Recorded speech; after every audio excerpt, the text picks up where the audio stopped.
They never turn out in the numbers they expect. Hey, Kristen. How are you?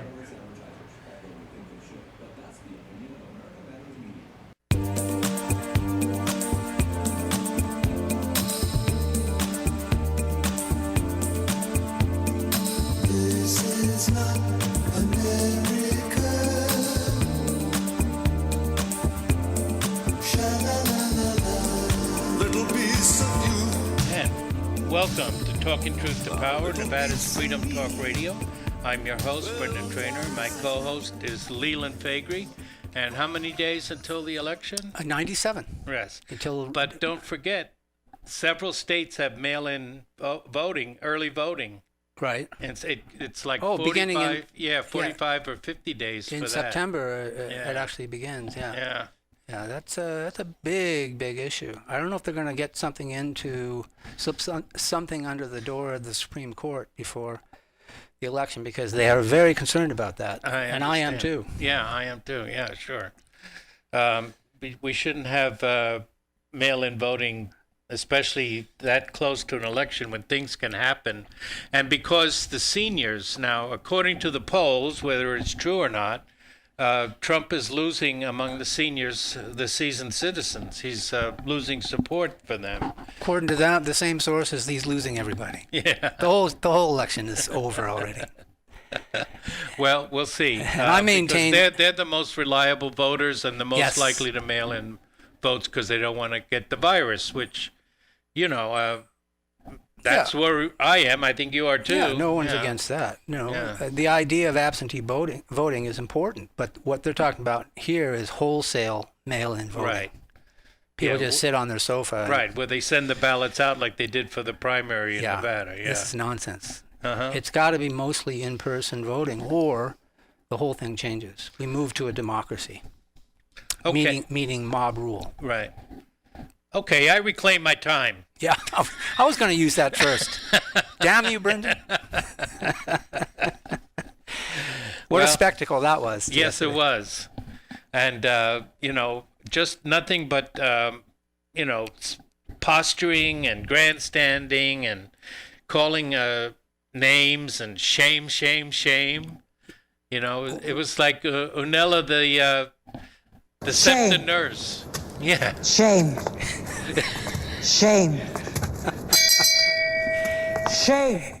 All right, and that's what's going to happen if Biden gets elected. Every time you choose plastic over paper at the grocery store or are caught sipping your Coke with a straw, Anella's going to show up with that bell.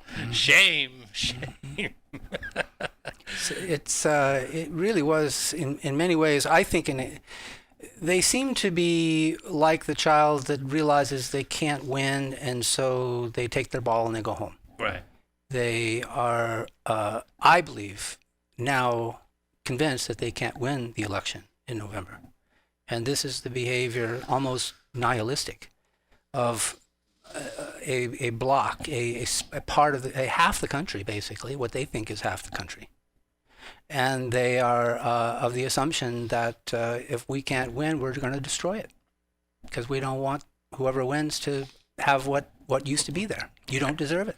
Right. I think that is the mindset here. And, they have engineered rioting in the streets, a scamdemic orchestrated by lefty experts like Fauci, and they're crashing the economy, and Trump is still going to win. Did you see, can you imagine the 4th of November? I mean, these riots we've seen over the last couple of months is just a preview of coming attractions. There's a poll that suggests that the American people, probably just by extension, believe that about 9% of the population has been killed already in this country. By extension? Well, just by psychological extension, because they are always reporting the new cases, the new infections. And so by logical extension, they think that all those are going to die.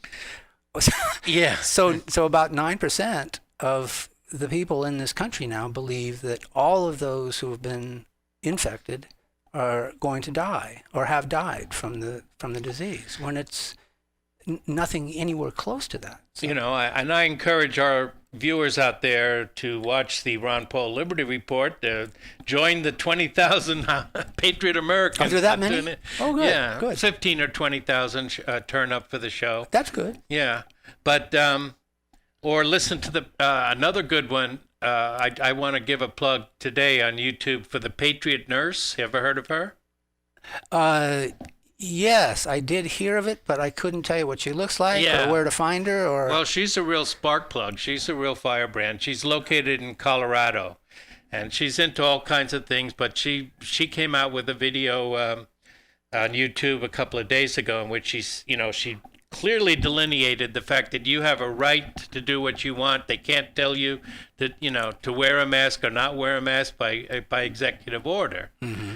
And if you really don't want to wear a mask, like I said, I have two factors that makes me worry that if I got COVID, it would be more than asymptomatic. But if you did, all you have to do when you go into a building is say, that I have a medical condition or I have an age. I'm aged. People are using that. Yeah, and you don't. But whatever you do, don't.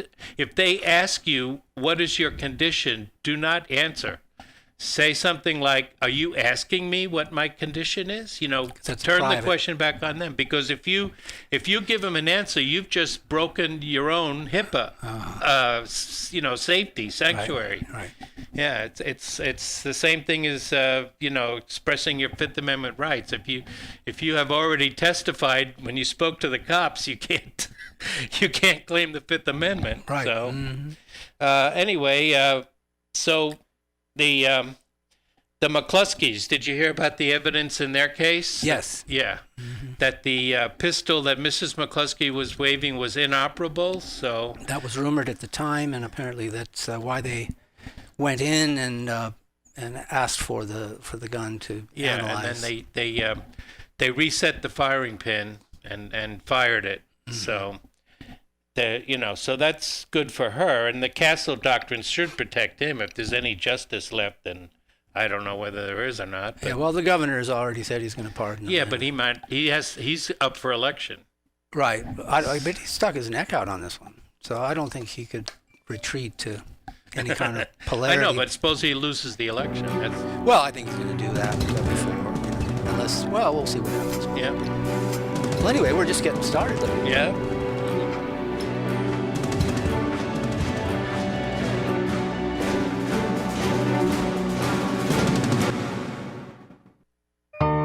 Hi, I'm Dr. Dennis Patterson. I'm the founder and owner of Nevada Advanced Pain Specialists. At Nevada Advanced Pain Specialists, we take a comprehensive approach to treating patients with chronic pain in the great... This is America Matters Media on AM 1180 KCKQ, a Lotus broadcast station. The power of radio since 1967.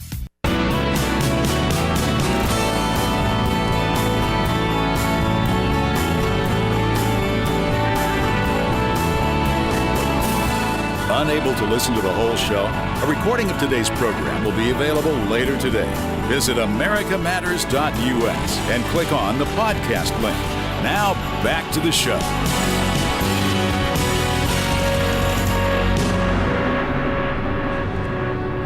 Hey, welcome back to Talking Truth to Power. This is your host, Brendan Trainer. My co-host is Leland Faegre, and we were... gold and silver are at 6-year highs, according to JM Bullion. On my iPad here, gold is now at 1975. Actually, it's at $12. about 1950 today, but yeah, it's risen quite significantly. Let me try and hit your timing on your gold purchase. Oh yeah, it's very good. Yeah, I'm doing a little victory lap here. Yeah. No, you deserve it. Yeah, I rolled my IRA into precious metals, and they advised me to put it in silver, so I put it into silver. That's up to 2450. Now, if it hits 25 and that becomes support rather than resistance, Peter Schiff is saying it could go up to 35, even 50, which was its all-time high. And he would say that. I know. No, I like Peter Schiff. It's Yeah. not a disparaging statement on No. my part of his personage or his reputation. I would just caution that there's a lot of gold bug animus in this kind of an environment that we're in economically.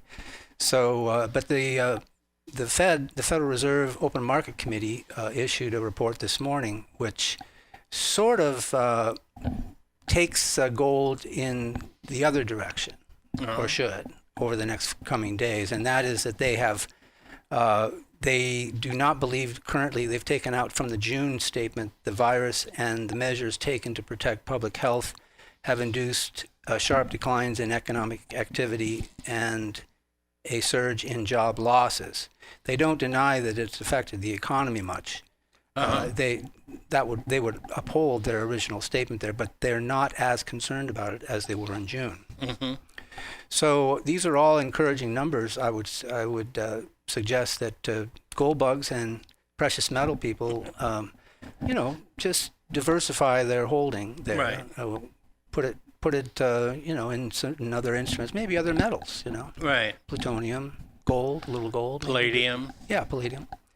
Well, we'll have to see. We'll have to keep an eye on the markets. Like I say, it's there could be a retracement, but if there is a retracement, I would probably still continue to stack. What do they call it? Stacking it. When you collect coins and such. Right. Because it doesn't. The long-term prospects, do not look good globally. I mean, there's no doubt that our foreign policy is driving people to look at other means of paying off their debts than the dollar. So the dollar is under a good deal of pressure, and it's mostly the fault of our own ruling class, our own neocon class. Well, that will be good for trade. A lower dollar. They make it clear in today's Open Market Committee report that the overall financial conditions have improved in recent months. And so, these are indications that we are not in a typical recession. This is a virus-caused depression or recession. I think so. Which is why it's bounced back so quickly in a V-shaped pattern. Well, I don't know if you can call it a V yet, but we're hoping it's a V. It looks like a V. Yeah, we'll see. If it looks like a V, it must be a V. Or it walks like a V. All right, one moment. All right, so and that's what's going on in Congress now. There's this is just like the 30s, the Great Depression, where we have debates going on between the Keynesians, who say the government must spend a lot more to stimulate the economy, and the supply-siders, like Laffer. You're a fan of Laffer. Rand Paul, and the Austrians, like Ron Paul, that are saying, no, we have to have some fiscal responsibility because even Ivanka Trump said people have got to learn, may have to do other things, I think was her quote. I think this entire episode of human history is going to be transformational for a variety of reasons and in a lot of areas. Education being one. We've talked about that here on the show. I don't think it's ever going to go back to the classroom to the extent that it used to be. To the extent that, they were all, I think most parents were already looking for a way to keep their kids away from those schools. I mean, they can't even keep them safe, much less educated. So this is a perfect opportunity for many families to keep their children where they can keep an eye on them, because they couldn't trust the schools for them. Right. And but a lot of people, though, use the schools as daycare. Yes, they do. And for those people, it may not, but enrollment in the Catholic schools is going up. They're opening up. Yep. It's the teachers' unions that don't want to go back to work. They're the ones that want to sit back and collect the unemployment. That's right. Yeah. Remember if we were talking about a justification for sending your children because you thought they were going to get a great education in those the institutional learning, remember the Reagan-Era commission that called it an act of war? That's what we would have at that time. This is early 80s. And they described education in public schools at that time, institutional learning, as an act of war on our children. Early 80s. It was 40 years ago.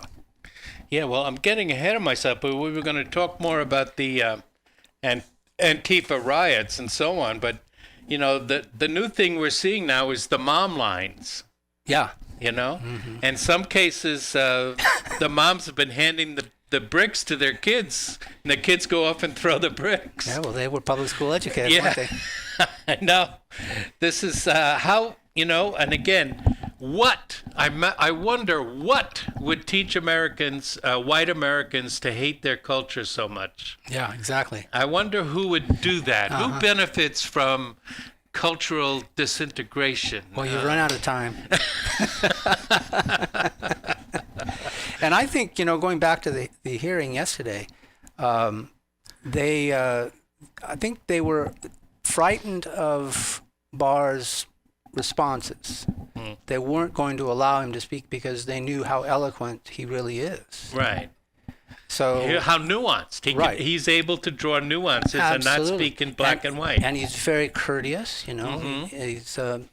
He's very appealing, I didn't appreciate him when he was with H.W. Bush. Right. That's why I said I don't know if I trust him about the Israeli Epstein connection, because he is essentially a converso. It is an intriguing diversity of act upon his, what he has. When you go back through his history, I think what came into the discussion yesterday was that his history was, recent history was that he had effectively raised his hand and said, I want to be a part of this episode we're experiencing. Okay. Because he was in retirement. He had no interest in coming back to government.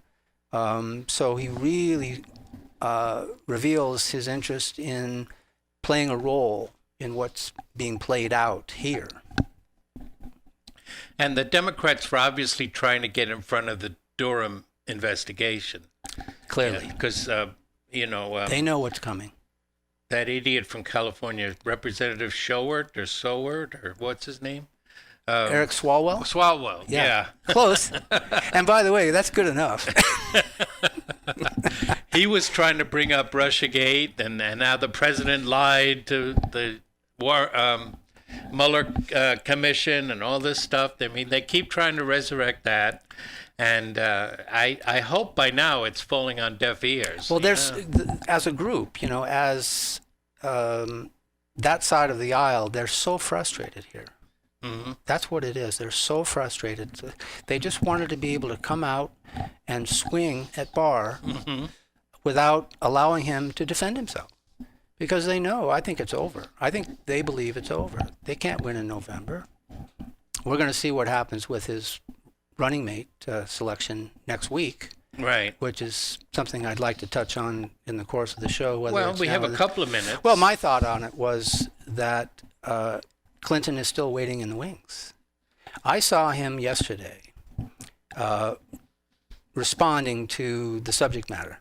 I forget where he was. He delivered a speech. I think he goes about 20 miles from his house and delivers a speech. And when they asked him about his running mate, he got a big, wide smile on his face. Oh, did he? He knows something's coming. And I can't imagine him getting that excited about Kamala Harris.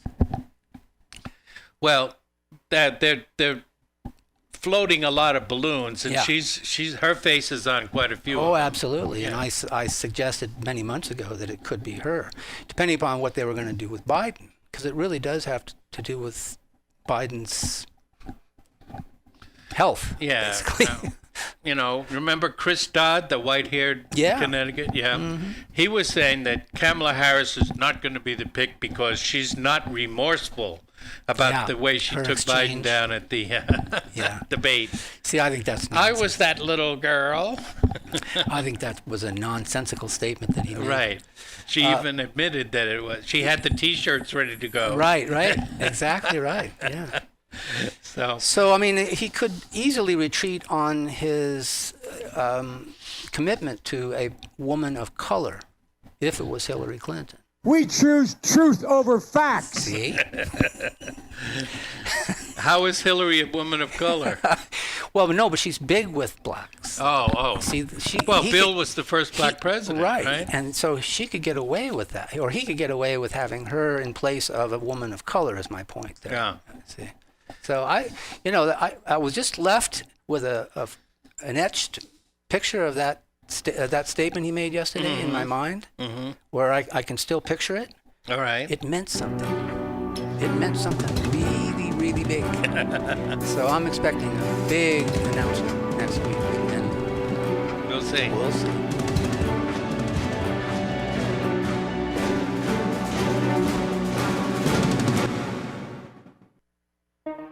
Did you know that 4,000 years ago, the Earth's magnetic field was 5 Gauss? Over the last 165 years, scientists have measured the Earth's magnetic field and found that today it is only...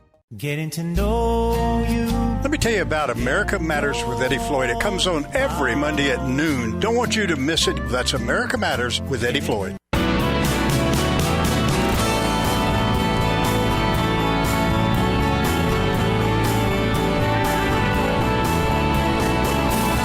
To join the conversation, call 844-790-TALK. That's 844-790-8255. Now, back to the show.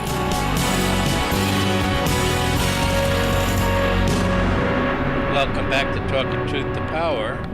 This is Nevada's free and the world's Freedom Talk Radio. Are we heard in Melbourne? Yes, we are. We are. Yeah. We're heard all over the world on americamatters.us. I have a childhood friend, school chum, who now lives in Sydney. So, Oh, yeah, Okay. he's actually a film director.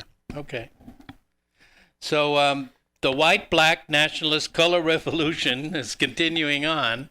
The mostly peaceful protests erupted in quite a bit of violence over the weekend.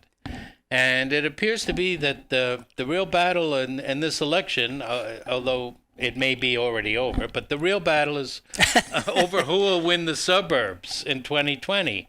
The cities are probably going to vote Democratic. They're going to go blue. The rural areas and the farming areas are going to go red. So, and the people are fleeing the cities for the suburbs, you know. Mm-hmm. So that's where the battle is. And, you know, Mr. Attorney General Barr was talking about, briefly touched on RICO. And, Yes, he did. Yeah. and Antifa. And the problem, trying to get a hold of Antifa. Now, he what he said was basically true, and it's a smart tactic because they don't have a national organization. So it's very hard to Find a phone number? Yeah, to pin a RICO statute on them, Yep. you know, a conspiracy, because they don't have an organization. It's not like the mafia where they had an organization. He's got an ace up his sleeve. He just doesn't know quite how to use it yet. Right. But another thing they should be talking about, besides the courthouses, is the way that they're marching on the streets among traffic. You know, the streets are for cars and sidewalks are for people. And, you know, I've been in plenty of demonstrations here, and when we had a demonstration, we got a permit for the courthouse in Reno, which was just a token permit application. They hardly ever would turn anybody down to do it. But if you're going to march on the street, then you have to have the police stop traffic. Right. Right. So then you need a lot of planning. And So you're saying the Portland Visigoths are not getting permits to no, of course not. But what I am saying is that's one of the causes of the violence we saw over the weekend. And we had the story of Garrett Foster. You didn't hear about him. I did not. I'm glad you shared that with me. Okay. Yeah. So he was a young BLM Antifa warrior. He happens to been a member of the Libertarian Party since he's only 20, since he was 18. And the party's full of these kinds of people these days. Mostly on gun rights. He owns an AK-47. He lives in Austin, but he was out of state. He drove back to Austin with now he has this, a very lovely, black, but she's a quadruple amputee, probably due to medical malpractice. And she was with him, but he was interviewed on television with his mask on, and his eyes were extremely dilated, which caused some people to wonder if these rioters are on meth or something, you know. But I'm sure, I hope, Chris, that I don't impact the censors here. But minutes before the incident, on video, he says, "I think all the people that hate us and want to say blank to us are too big of," can I say it? "Too big of pussies to stop and actually do anything about it." Oh, you can say pussies. Okay. So that's what he said. And a few minutes later, he found out that there aren't that many pussies in Texas. You're in Texas. Yeah. And that, because the crowd was in the streets and the cars started catching up to them. And one car, slowed down, honked, and then started to accelerate a little bit. And we have a picture of him. He has the rifle in his hand. This is not a very good picture. It might be pointing downwards, but at any rate, you have all these people in mass, who knows what they're saying, that crowd around the car, right? Mm-hmm. And that's not a very good situation for people that are inside the car. Especially in gun-friendly Texas. Yes. So it's unknown whether some people thought that he actually fired a shot. Maybe not. Some people say it looks like he opened the door to the car and that he brandished the rifle in a threatening manner. And anyway, boom, 3 shots rang out from the car. And he was hit, and he later died that evening. And then as the car then found a way to get past the crowd, accelerated, and the mostly peaceful demonstrators fired 3 shots at the car as it was driving away. Yeah. And this was not the only incident. Talk about unintended consequences. Right. And, this was not the only time. Over the weekend, there have been several cases where drivers have been surrounded by people, and the basic common law says that you're allowed to drive out of that kind of situation. You don't have to sit there and be sworn by an angry mob, Mm-hmm. Even if you hit someone, you have a right to drive away. And it reminded me what happened to Garrett. I do feel sorry because there's a picture of him, several pictures of him and his fiancée. They have a GoFundMe page. They've collected over 100,000, so that's a good thing. But, she's lost a young man that was a caretaker, besides a fiancée. Exactly, so, yeah. So then it reminded me, and maybe a lot of people have forgotten because it's been pushed down by the media, but the 2017 Unite the Right March in Charlottesville, Virginia, and that was the first shot in the statue wars. Remember, they were trying to take down the statue of Robert E. Lee. Mm-hmm. And there we had a frustrated young white male, about 20, named James Fields Jr., who was also in a car and also trying to escape a hostile mob. Now, we've had 2 independent studies that show the Charlottesville City Council and the police, these demonstrators, the Unite the Right demonstrators and the Antifa BLM people, they were supposed to be marching on separate streets. They were not, according to the plans that was filed, they were not supposed to meet. And these studies, one by the ACLU and one by an independent legal firm, they both concluded that the City Council of Charlottesville and the police conspired to force the Unite the Right and the BLM together so they would clash, Yeah. And so the protesters were banging on the rear of Fields' car with bats or poles or something. He panicked and hit the accelerator. He plowed into some parked cars. And one woman, admittedly a smoker and obese, her name was Heather, I forget her last name, she died of a heart attack as a result of this contact. But then the video shows Fields then backed up from the parked cars he hit and drove away from the crowd, where he was later arrested. He was put on trial, and even though Virginia has an explicit right to drive, or stand your ground, some people call it, statute, regarding this situation, this 20-year-old kid got 400 years in prison. Mm-hmm. I don't know what kind of representation he had, or if it was just a fixed jury and judge or whatever happened. But that never happened. Yeah. So, the federal government has got to figure out some kind of way to help the cities control this idea that we have protesters and cars all mingling together in the same street.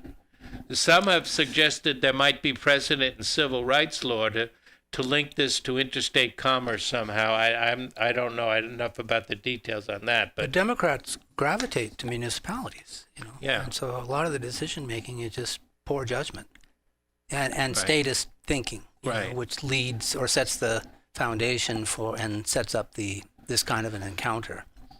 yeah, but what we said about the suburbs, the BLM protests are spreading into the smaller cities, like Fort Wayne, Indiana, Eugene, Oregon has seen them.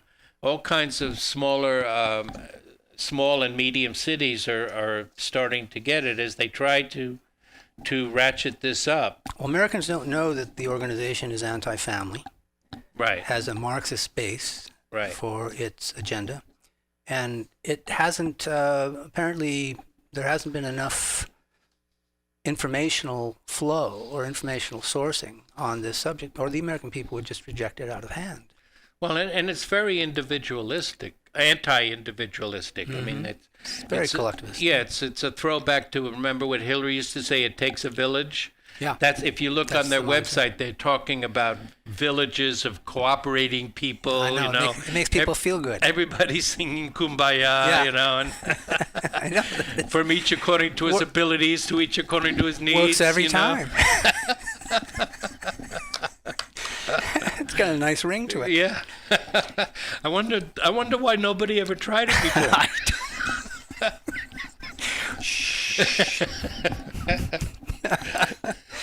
Well, it's going to work very well for Trump in November. The only question is what happens on the 4th, Right. the day after the election. Right. You thought the inaugural was something to watch. Wait till this one happens. Oh boy, I would,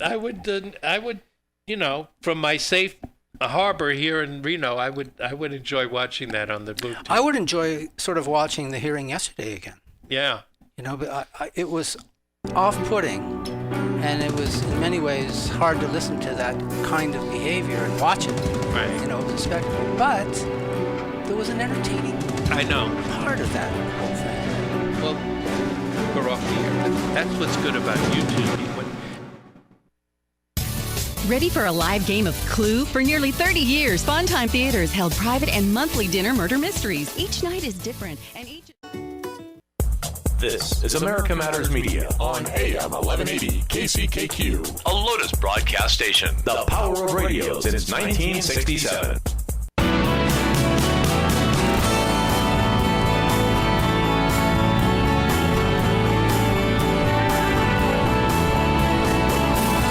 Are you shy and don't want to talk on the air?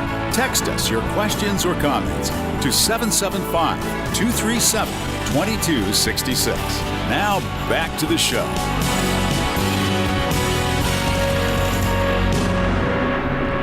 Hey, welcome back to Talking Truth to Power. I'm your host, Brendan Trainer, and my co-host, Leland Faegre. I reclaim my time. I had to get that in there. Well, it's time to talk a little foreign policy, which the show is wont to do. And I wanted to fill in some details about the people that you're seeing in the news quite a bit about, the Uyghurs. That's a team out of Washington, isn't it? No, it's now the City of Washington football team. That's what they're going to call it. That's right. That's right. I heard it was going to be the Redskins were going to be changed to the Foreskins. Well, there's quite a few people in Congress that would appreciate No that. shortage of creativity there. Yeah. All right. So who are the Uyghurs? They're Turkmen minority in the northwest Chinese province of China called Xinjiang, which is they are Sunni Muslim.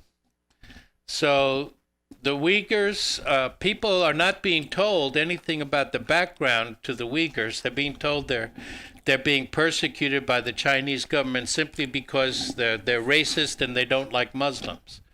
But there's quite a bit now that... They don't like Muslims. Well, the Chinese apparently yeah. don't like Muslims. For the record. Yeah. So the source of the... I'm not real keen on them either, by the way. Okay. Someone who is very keen on him is President Erdogan of Turkey, our good NATO partner.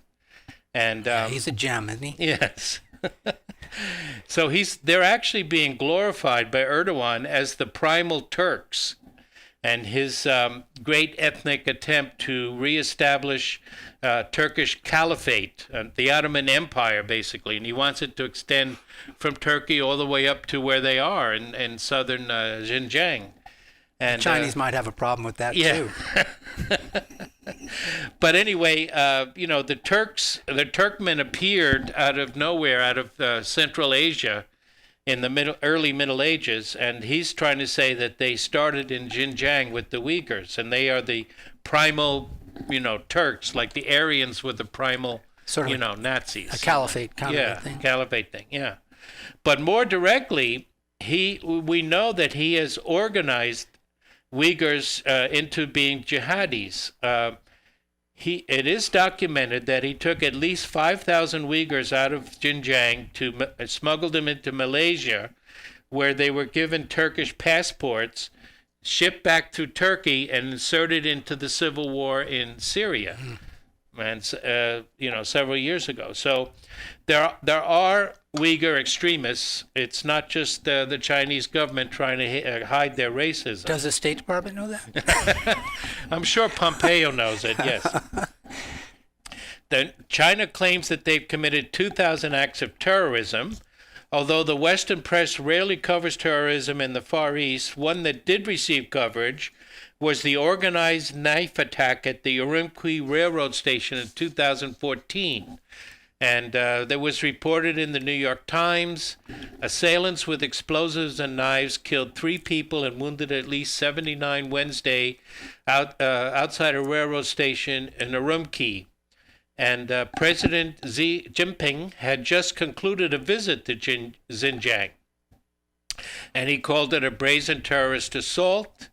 And so if they are doing something in China about the Uyghurs, there is a legitimate problem. It's not just racism that's going on there. And when we don't have the kind of Muslim population that Russia has. I mean, people don't realize Russia has 20 million Muslims, and China has quite a few Muslims. According to the Chinese state, they have more mosques per person than European governments do. But at any rate, there's quite a few Muslims there, and the Uyghurs live in the southern part. It's mostly dry there, and they're not of Xinjiang, the southern part of Xinjiang. And a lot of them are illiterate and living in, very basic homes, mud brick homes or whatever. And so they're susceptible to radical imams and susceptible to Sharia law and being taught that the Chinese are heathens and all of that jihadi stuff that the Wahhabi Sunni Islam is known for. So it's customary when you have this situation that you have to imprison Muslims like that you make them shave their hair, their beards, because they're, the imams, to be a radical Muslim, you're supposed to grow your beards out. That's one of the things, it's like the badge. So you got kind of a goat on that chin. Yeah, I'm not a Uyghur though, but I do. I like my little goatee. But anyway, there's a lot being made about the ambush interview on the BCC, British Broadcasting Propaganda Network, of a Chinese diplomat who was shown 100 prisoners of some kind being transported under guard. Well, that was the drone? Yeah, the drone. Yeah. The video is several years old, does not identify the prisoners or where they were being sent, and it's only 100 of them. So that's supposed to be proof that they have 1 million or 2 million or whatever it is, people in re-education camps. And there is evidence. I'm not saying that they're not repressing the terrorists and so on. I'm not saying that I have no idea what they're doing with that. But we don't hear about massacres or anything like that. We're hearing about so-called concentration or re-education camps. Well, my question would be, why not deportation? Deportation? Well, they actually want to integrate them into society. They may be, and if they deport them, where are they going to go to? Afghanistan, Turkey? And what would be the advantage to the Politburo there to introduce them into Chinese culture? I mean, they want some sort of a mosaic of Well, they're not culture mosaic.